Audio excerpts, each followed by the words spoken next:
On the right here, it's called Mauna Bay. Mauna Bay. Don't confuse that with Mauna Loa on the Big Island. It's Mauna Lua. And they do a lot of extreme sports out there. A lot of guys drop their fishing boats off their trailers in there. They do jet skis. They do kayaking, outrigger canoe paddling, you name it. They do a bunch of it out here.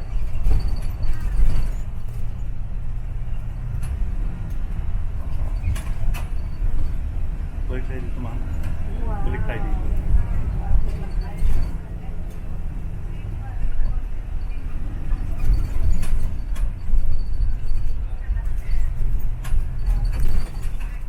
Mauna Loa, no? May time tayo. Pumunta dito.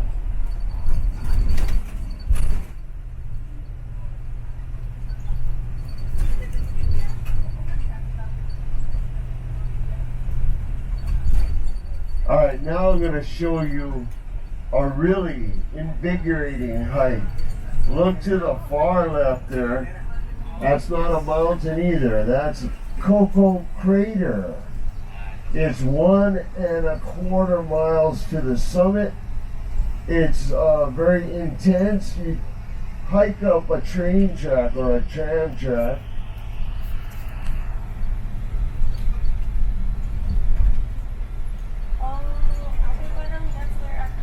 First time I tried it, it took me almost a little over 2 hours.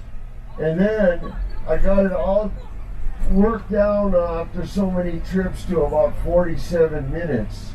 And I was puffing my chest out. I thought I was doing really good. And this kid goes whizzing by me one day, and I said, "How long does it take you to get up there?" He said, "Oh, 10, 15 minutes." I said, "Go away, boy, you bother me." 10, 15 minutes. Then my hiking partner, Aaron, he went whizzing past me too. He told me, "Yeah, I can't seem to get past 21 minutes. I said, "Shut up and go."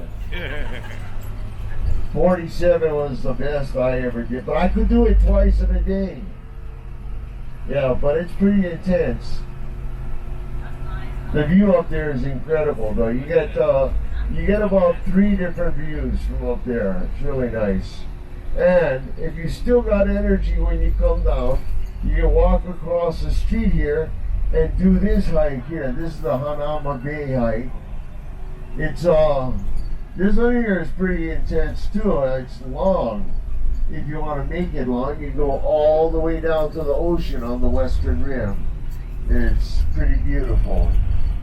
But above, you got the best view of the bay you can imagine.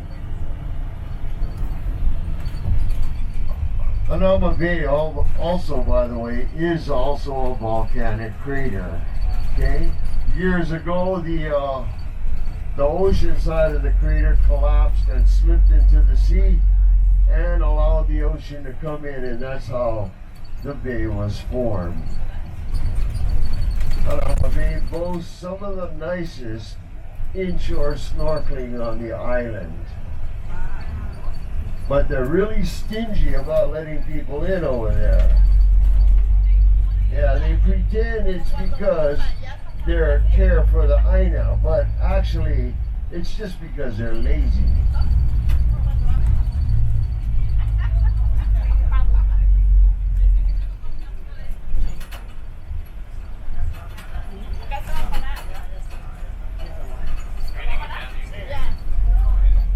So they say this island, the island of Oahu, is roughly 5 to 6 million years old. But about 500,000 years ago, Coco Crater and Halona Bay both went off again the second time. It recoated this coastline with all this fresh lava. It also covered a large portion of the coral reef out here. And because of that, look at the color of the water down here. Look how dark it is, dark blue. That's because it's very deep. Coral reef has not regrown itself completely yet. Can you see real cool?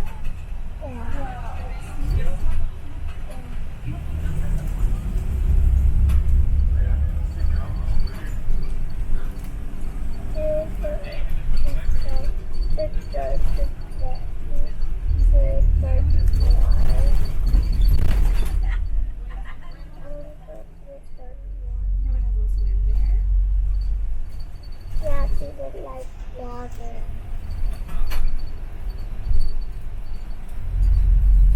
Blue na blue, no? Grabe.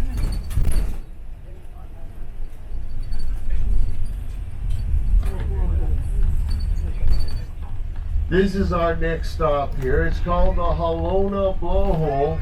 This is the Halona Cove on the right here.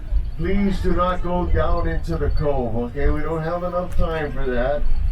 And that's very dangerous. By the time you come back, we'll be gone.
Rocco. Wait, where's my baby? Come here.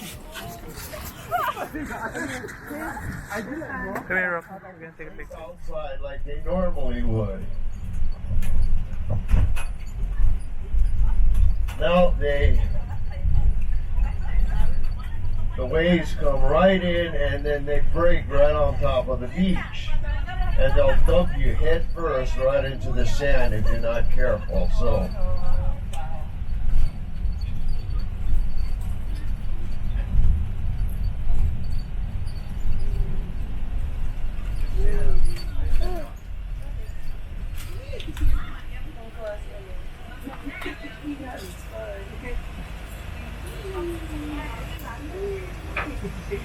anyway, a lot of people have been injured out here. Not only is it bad for that reason, but the rip current out here is especially bad.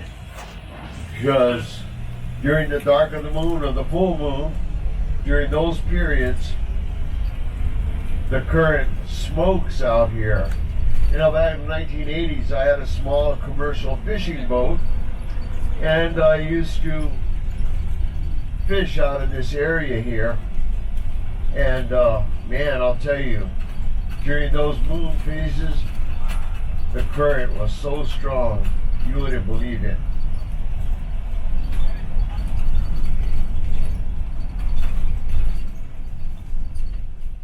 Lighthouse hike. The gate up here opens at 7 o'clock in the morning, in case you're interested. It's about 1.25 miles to the top. It winds around this ridge and on the ocean side. Very beautiful, very relaxing hike. A little bit steep in a few places, but it's on an asphalt road all the way around. So you can take the little ones with you, even if they're in a stroller, you can push the stroller, it's no problem.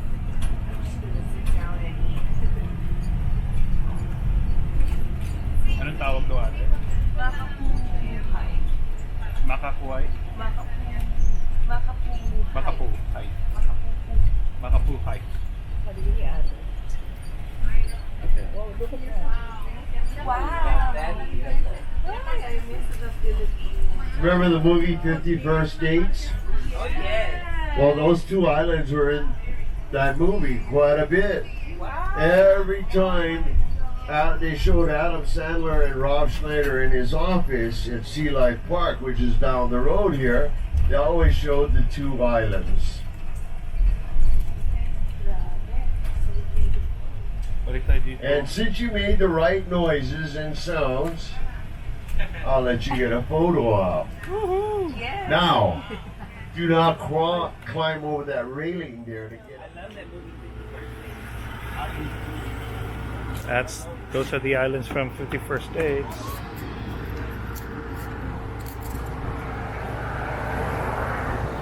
What a nice beach. Oh wow.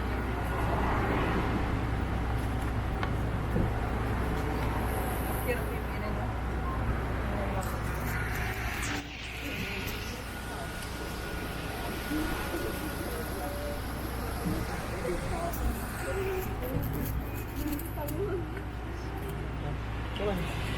lingering.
Now, if you came to Sea Life Park and you're expecting to see walruses, you'll be out of luck. They don't have walruses in Hawaii.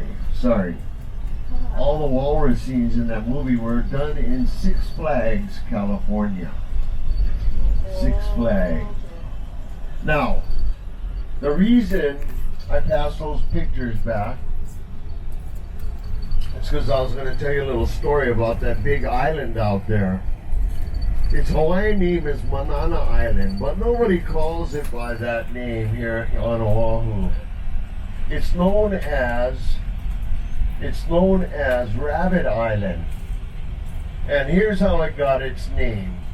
Back in 1828, a guy came to Hawaii. He was born in England, raised in Massachusetts. That's where he learned his trade as a horse breeder.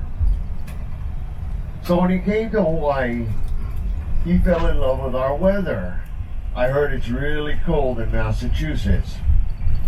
So he wanted to live here forever. So he started asking everybody and anybody who would listen, hey, how can I buy some land? I want to buy some land and start a horse ranch. Everybody laughed at him. They said, you like what? You like buy land? You don't get buy land, brother. The Hawaiians, they don't sell their land. Well, he kept asking anyway, kept trying. Now, he found out that the Hawaiian people all lived on tracts of land called the Ahupua'a. And what is that? Well, if you looked at that artist's depiction in that painting, it's a piece of land that starts up in the mountains and goes all the way to the sea. And they built their villages, their huts, and their gardens and crops right around that fresh water. The Hawaiians believed that you needed to have all the aspects of the island to be healthy and happy. So when he found this out, he was a little bummed, but he kept trying nonetheless. At the same time, he kept plying his trade as a horse breeder, trying to, make friends at the same time.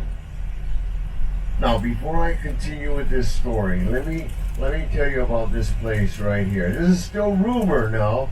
I haven't gotten it verified yet, but this complex in here, everybody says President Obama is building this place here. This is his house right here that they say. That's the old master's estate from the hit TV show Magnum PI, right? Robin Masters. That was where he lived. Anyway, they say he's building some sort of retreat there, but nobody's official. And I tried Googling it up. I couldn't get any official response yet, so I have to check that out. Anybody finds out anything about it, please let me know. I'm interested. I'll add it to my tour. Anyway, so back to the Ahupua'a. So everybody lived on the Ahupua'a at that time. Nobody bought and sold land. So every Ahupua'a, and this is the one in Waimanalo here, every Ahupua'a had a person called the Konahiki that ran it. They were the land managers or the resident manager. And they controlled everything. And normally, the Konahiki was a man. It was a man's world after all in Hawaii, and they are the ones who ran everything most of the time. However, out here in Waimanalo, oh boy, this guy up here is really... Are you serious? You're gonna follow that bike? Come on. Wise up. Anyway, normally the Konahiki was a man, but out here in Waimanalo, because of her rank in the ali'i, it was given to a woman. Her name was Kamaka Okani, and she was said to be quite a horsewoman herself. Anyway, long story short, she asked her people to contact his people and bring him out for a proper introduction. And when he came out to her house, ooh la la, guess what happened? The two of them fell head over heels in love with each other.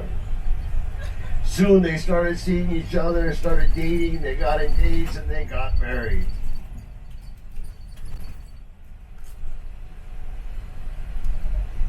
Now, Thomas doesn't have to worry about buying land. His wife was in charge of this huge Ahupua'a. She didn't own the land either, but she said who goes where and what with the land out here, so she was in charge of it. So long story short,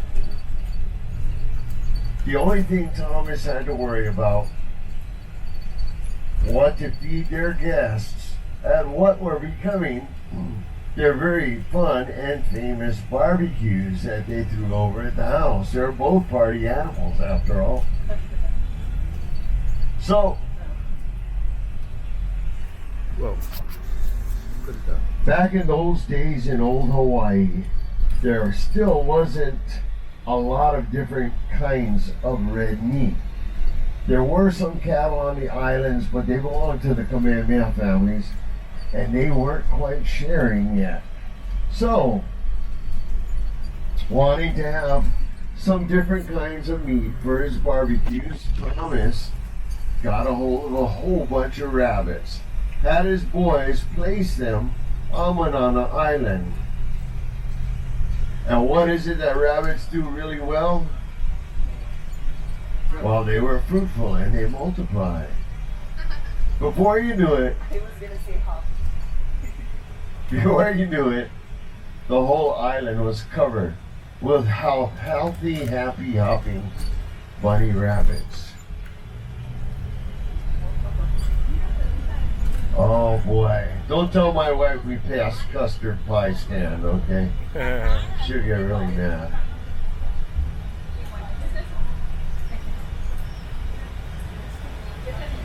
Anyway, the rabbits were all over the island before you knew it. And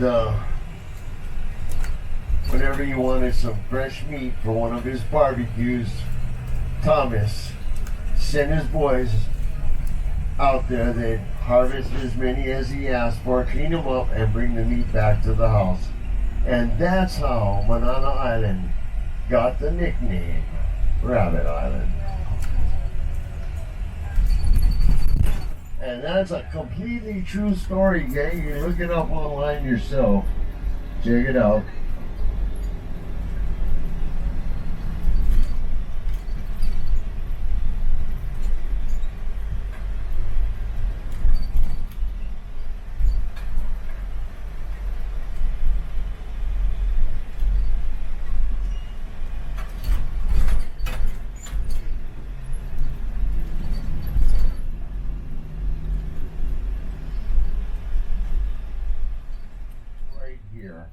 This is a real authentic Hawaiian fish pond. It is about 600 to 800 years old.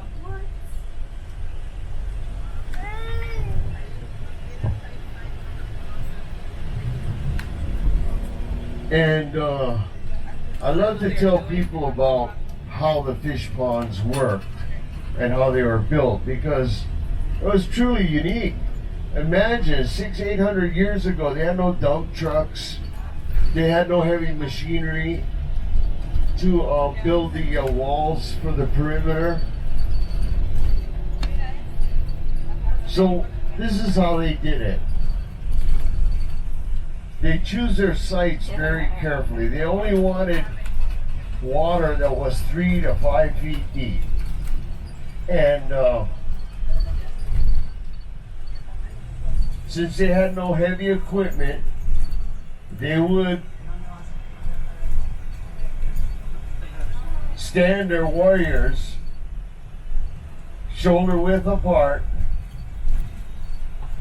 from the mountains wherever there was a source of lava rocks. I'm talking rocks that were 25 to 50 pounds, and they would toss them from one man to the next, all the way down to the water. In the water, they would have a stone setter, and he had no cement or mortar to work with. So what he would do, he would put pieces of coral, living coral, in between the rocks. And as the coral grew, it bonded the rocks together. Then, to make their structure doubly strong, they would take chunks of coral and build a second wall outside of the first. In other words, a duplex wall, and put those big pieces in between the two walls, and that would bond the walls together.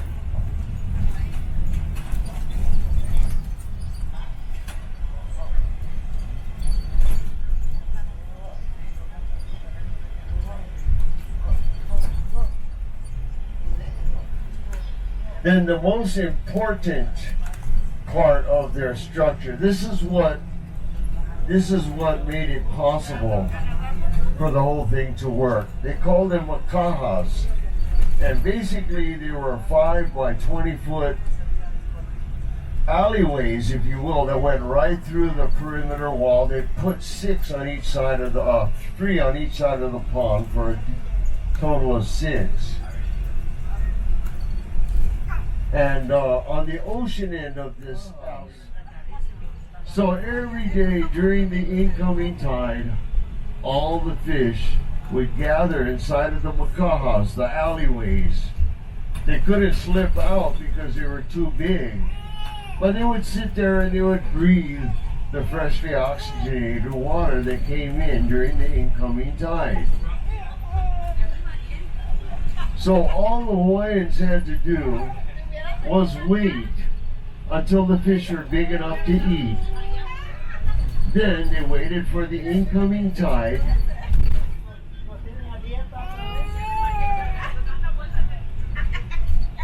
They wait for the incoming tide.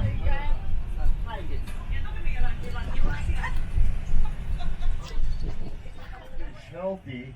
They got to use antibiotics. The Hawaiian fish pond never needed any of that. It's very smooth the way it worked. And they didn't have to do anything except for harvest the fish. I think they had a pretty good system. Is it nice rumble? What is it? Melted?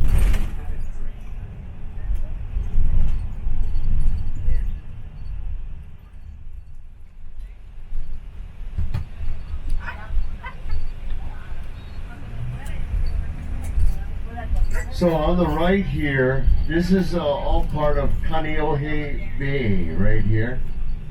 Kaneohe Bay. Look at the color of the water. You'll notice it's really muddy looking, huh? It's not from pollution, so to speak. It's actually from all the runoff from the land. So it's got a lot of mud content in there. But the marine life in the bay has adapted to the murky conditions there. There are a lot of clams out there. Shh, don't tell anybody because they're trying to keep it a secret.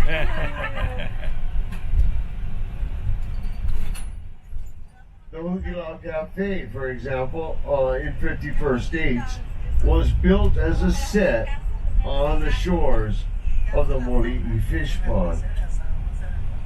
The massacre scenes in the movie Tears of the Sun with Bruce Willis was filmed right there on the fish pond.